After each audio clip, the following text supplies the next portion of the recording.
if y'all didn't want to watch the game, man, y'all did want to watch that halftime show because Kendrick went crazy, in my opinion. There's been a lot of controversy online, mainly between the racists and the regular people, on the status and the performance of that show. Yeah, essentially. It's been split between I can't understand a word he's saying, and yeah, that was good. That was art, and I stand on the side of art, man. I stand on the side of art. I thought it was a great performance in terms of messaging and just everything that Kendrick is about, and he took that opportunity of performing on the country's biggest stage in front of the president, and he did his thing. He stayed true to himself, and he played the song we all wanted to hear. He looked at that camera, said, "Hey Drake," and I left that halftime show satisfied. So, what are we thinking? I will say, when the show was about to start, like I think the halftime show was taking place, and you could see part of the stage. I saw the car at the center of the stage. So I was thinking actually he was gonna have a very like an homage to LA, kind of just like Super Bowl performance, which in hindsight I can see why he didn't. Like LA just had that Super Bowl, what was that, 2 years ago? 2 years ago. No, 3 years ago. That was 3 years ago. Rams versus Bengals. And that was like the LA Super Bowl, LA halftime show. Like everything about it screamed LA. But given just how big of a year LA has had, Dodgers winning the World Series, Kendrick's like real big, just like blow up with the album, with the Drake beef. Fire year. Yeah, no, it's like honestly, it's a great year to be from LA. I won't lie. You did not get my joke there, but that's okay. Continue. Yeah, no, I got it. It's getting cut. Oh man, but yeah, I mean, I really thought it was just gonna be an homage to LA, and to see the way he turned this whole thing into just like more of a statement. Obviously, everyone was expecting the Drake antics, the Drake diss. I don't think anybody was expecting Serena's Crip Walk, which I thought was probably the most iconic thing to happen. Yeah, the look on her face, that was iconic. Yeah, and in all honesty, just everything about it was just so on point. The Samuel L. Jackson, little like the part that he played as Uncle Sam. Like there were just so many like little bits there where I was just like, oh, this is cool, this is awesome. Like you could see the intent in it. Yeah, I have to say this is the first time, maybe I'm gassing it too much, but this is the first show I've seen where I've actually like looked at the choreography while watching it and like kind of seen like, oh, I kind of see what they're going for with their movements there, and like what they're trying to get at. Before, I've always kind of seen it as like a background thing for the entertainment, but I don't know. Even here, I'm overanalyzing, bro. I saw people online saying every time people watch Kendrick, they act like this dude's the Riddler, and you know what? They're right. That's funny. Kendrick just open his mouth. Someone go hand him a Grammy right now. But nah, it's like 5. 5 grand. What? But nah, it's yeah, I enjoyed it a lot. I think it's definitely. I've been seeing, like you said, Alexia, at the beginning. I've been seeing a lot of the conversation online about it's the worst Super Bowl halftime performance of all them time. skinhead profile pictures, bro. Crazy. Like I can understand. I think it was definitely a risk because Kendrick surely isn't for everyone. Like hip hop isn't for everyone, especially in terms of like if we're talking about NFL fan base. There's probably this sports where it's probably less, which is probably not for hockey. Taking place in the deep south too. Like you Yeah. don't know who's in that attendance. I think it was definitely a risk, and especially because of hip hop as a performance piece. Like it's tough because obviously he has to censor the songs, and he's like he manipulates some of the lyrics and switches them up, and the breath control and all this kind of stuff. People are like, oh, I don't really understand it, but I don't think they appreciate the amount he's doing to make this a televisable performance. And in that case, like, it's honestly like S tier. Like, I don't think there's many people on his level in terms of breath control, even just like I'm sure obviously it's super rehearsed, but just like the way in which he's switching up these songs and for them to be able to be put on TV, like the flows, even the things that he replaces certain words with to be cheeky, like you said, the choreography. I'm a choreography merchant, and like the choreo on this was amazing. I know a lot of people recognize like the American flag they formed with the bodies and just the different colors they were wearing, and then obviously they have like the formations they were making with the PlayStation controls. That was sick. My parents were like, "Oh, Squid Game," and I'm like, "No, that's PlayStation. Let's respect that." Dave, that's so hilarious. Squid Game is hilarious. That's actually hella funny. But yeah, then the game over at the end, just like all of it, the storytelling throughout it was just really strong. Mm-hmm. Even just like you guys said, even getting Sam Jackson, like that was dope. I was not expecting that at all. I think a lot of people were wondering like what musical features he would have. I think SZA was like the obvious one. I think people were hoping he'd have more. And shout out to her too. She was incredible. Yeah, she went crazy. She sounded really good. I'm not even like the craziest SZA fan, but like I can appreciate how well she sang there. I just think they're just a great duo in general. But just overall, I thought it was fire. I will say, and maybe we could talk about, I don't know if you guys have any criticisms. I'm not going to say it's the greatest one I've ever seen, but I will say in terms of song selection, I can appreciate the ones he chose for the story he was telling. But in terms of just pure like recognizability or even just hype, I thought he would have more diverse selection from like some of his other albums. I think the ones he went for were kind of a GNX heavy set list, which makes sense. Like he just released GNX for this, which makes sense. But I guess there was a good amount of Damn as well. But I was hoping there would be maybe like a Mad City or even, I'm not sure what he would have done from To Pimp a Butterfly, but maybe King Kunta or something. But I think it's also tough because he was a part of the Dr. Dre one a couple of years ago, and he did do some songs there as well. So maybe he didn't want to repeat too many. Yeah. So I'm sure that would have been tough, and of course, fitting it within 13 minutes is tough. But overall, I enjoyed it a lot. Yeah, I think for me personally, it probably was my favorite, primarily because it is the first like Super Bowl performance that's only performed by a rapper, like, you know, not as a feature, not with other people, you know, as a big guest, but just them, albeit, you know, featuring SZA, but still, he was the majority of the performance.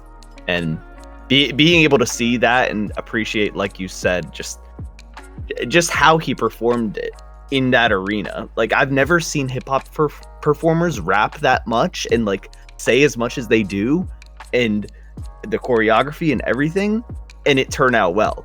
Like, usually when you see clips of them rapping, like, they rap one sentence and then, like, sit back for 30 seconds and, like, shake their head. So, like, obviously Kendrick was going to do well, but he just proved that on the stage. Like you said, the symbolism was really important, I think, that he went that route. There wasn't a lot of flair in terms of, like, pyro and fireworks and like, changing of the sets all that much. I think it really was in the little set design and choreography that they did have, that the attention was fully there, and that he wanted people to see that and appreciate that and understand it. And I think a lot of the discourse online is with people who maybe don't have the literacy to see that stuff, don't want to see that stuff, I think is a big part of it.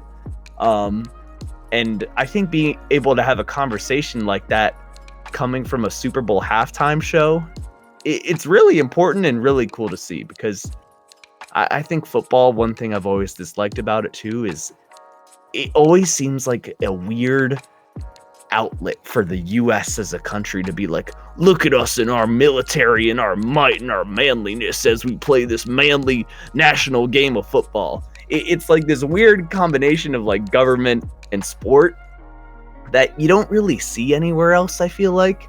So for him to kind of acknowledge that connection in his performance for me was really interesting, and I think that's a big reason why I liked it. Good point. I like that. It definitely does always feel like it's a big statement by the country. Like, it's, you know, the commercials are super, well, it used to be, at least, like there used to be a lot of hype around the commercials.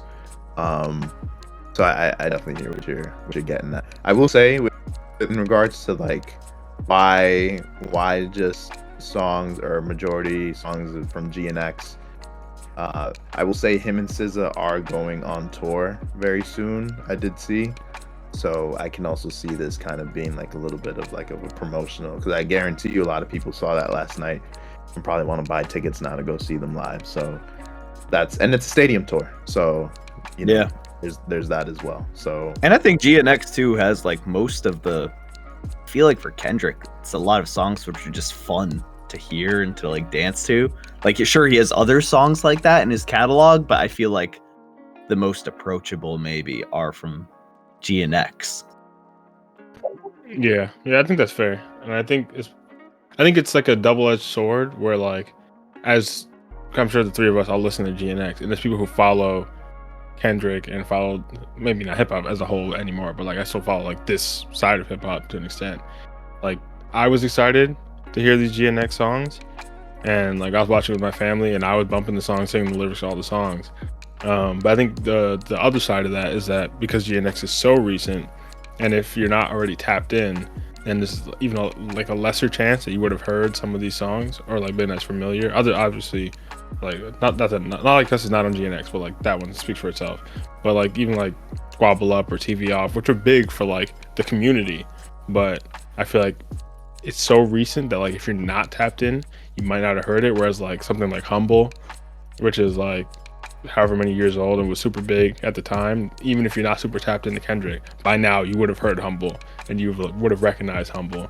So it's kind of, I mean, I'm sure he would say himself, he's not doing it for everyone. Like, he's doing it for those that know and those that he want, like that are like into this scene and into the community. So I think it is a double-edged sword, just coming from a purely like mass appeal standpoint, because I know that's what the NFL likes to go for. But generally, I thought it was still solid. And I want to give a shout out too to the PG Lang team and Dave Free. That I watched an interview before the Super Bowl halftime, where it's like Kendrick did like an actual sit down interview for like half hour or something, which he rarely does these days. Like any interviews really, with I think it was Ebro and someone else. I think Nadeska or something like that. But yeah. I remember him saying in that interview that the entire thing was put together by PG Lang, like even all the tech side and the like the storytelling, all that kind of stuff was all like a PG Lang production. So I just want to shout that out, because you could kind of feel that even when I was watching it, and it wasn't a slight, but I was like, you could feel this feels a little bit smaller in scale compared to some previous Super Bowl halftime shows. Also because he's a rapper, like I think singers tend to have more bombastic sets in general. But it felt very intentional, which I liked, and I can appreciate that PG Lang were behind all of it, and it was really impressive, honestly. Yeah, it's great that they're given that creative control. I think we can maybe thank Jay-Z for that, because he's the one, I think, who heads the whole halftime show thing, right, for the NFL. Really good. I think so. Yeah. Okay, cool. Last thing about Kendrick before we move on. He performed Not Like Us, man. Did it live up to what you were expecting with the Drake slights? Was this the final nail in the coffin? You know, for me, I think it was like the greatest possible victory lap you could have after a rap battle like that. And I do not see Drake coming back in any capacity to the level he was at before this started.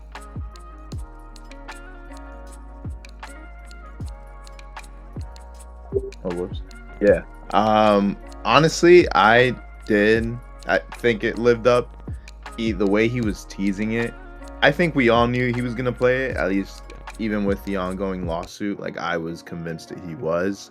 That's the whole reason why I feel like people were excited for it, because, you know, when's the last time you can remember a diss track being played at the halftime show, like I don't think I can point to anything.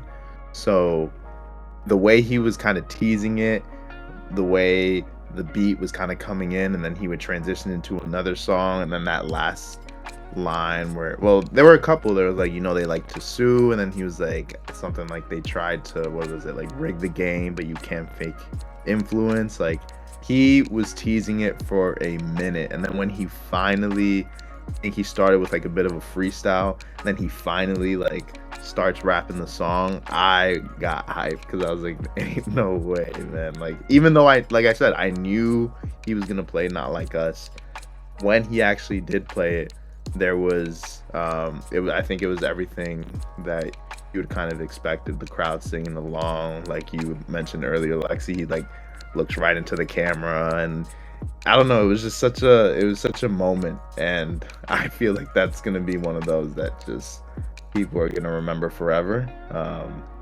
Definitely, like, that's history right there. Like as cliche, as corny as it sounds, I think it is history. So I felt I'm gonna like be in the retirement home talking about that, bro. no, really, like, tell your kids, like, back in my day, like, this is how. Literally. Yeah. No, I thought it was really cool. I was happy with it. Yeah, same. I liked the way he teased it a lot. Just because, like you said, Eric, I agree. To me, there was no way he wasn't gonna play it. But for some reason, leading up to the Super Bowl, there was a lot of discourse like, is he gonna be allowed to play it? Like, is the NFL gonna allow that? Is like TV gonna allow that with the subject matter and all this kind of stuff? And to me, like, there was never in doubt, like, this song is definitely gonna play it. There's no way it can't. But even though the fact that was a discussion, and obviously he was tapped in and he knew that was a discussion, so it was okay. Now that we know that, we can play with this, we can tease this, and work in, like you said, like the whole lawsuit angle and all that kind of stuff. Or even like earlier on, he was talking about the revolution about to be televised. You got the right time, but the wrong guy. Like things like that, where I was like, he knows, like he's just too tapped in. Honestly, he's just like, I don't even try to glaze. Like, I'm not even saying he's my favorite artist of all time or anything, but this dude genuinely is a genius. Like in at least in the artistic form, literally, he just gets it, and in a way that I think a lot of other artists who might be similarly musically talented don't fully get like the full picture the way he does. And the way he worked that in and then finally dropped it, and then even like the Serena, like we talked about, looking at the camera, like we talked about, bringing out Mustard, and then transitioning it, because we would have thought that maybe would be the last song, but then transitioning it into TV Off, which to me, when I heard that song on the album, like him saying turn his TV off, I always read that as like him saying turn like Drake's TV off. That's how I always read it, or heard it, interpreted it when I had listened to the album. Mm-hmm. But like the way he did it, and like the order he did it, and then turn his TV off into the game over lights, it was just like a perfect bow on the entire thing for me. Yeah. And I think it really was like, okay, this entire year, people will say he's dragging it, whatever, I don't care. I think once you have a win on that level, you can have your victory lap. And I think this was him saying, okay, this is it. Like, this is finally, after this, like, I'm sure he was gonna perform it on tour and stuff, whatever, but in terms of like on this stage, this is really it. No matter what Drake does, like, it's raps, I got the dub, and we move on. Yeah. I'm glad you mentioned Mustard coming out, because I thought that was dope too, to see, producer behind this get credit. You never really see people in the background like that get their credit. So it's cool that Kendrick's been standing by him and letting him in on the ride. Sure. I gotta agree. I do wish. Oh, no, yeah. Sorry, no, go ahead. Sorry. No, I was just gonna agree that finishing the set with TV Off was really sick, and maybe I'm getting a little too political with my interpretation here, but I really appreciated it because with this whole thing being hosted by Fox, which is obviously very far right, quote unquote, news source, it felt like almost a direct slight at them, because he has dissed them in the past on past records for what they do to American society. So for him to be like, turn this TV off, clicking at the camera, like saying, all right, you're good, you can turn off now, they don't need your viewership anymore. I interpreted it that way, and I was like, that's cool, I mess with that. Interesting. Yeah, I was down. Just one quick thing, because you mentioned Mustard and it made me well, I mentioned Mustard and you brought up the producer being behind it. That reminded me of one thing where it's like, this made me think of Metro, and I do wish we guys like that verse in this in this Super Bowl performance. Like, that's a song in terms of, we're talking about other songs that go hard from him in terms of like this setting. I know it's not technically his song, but that would have popped off for me anyway. That's one of my favorite. Like, as the song I've been bumping since it dropped, to this day, it's still in my rotation. I just skip to his verse these days, but it's still in my rotation. So I would wish we would have got that. Yeah, Metro robbed of a Grammy, man. Good point. That's a good point. I was gonna say one last thing, and I feel like I forgot. I ain't gonna lie. You got it. What was it?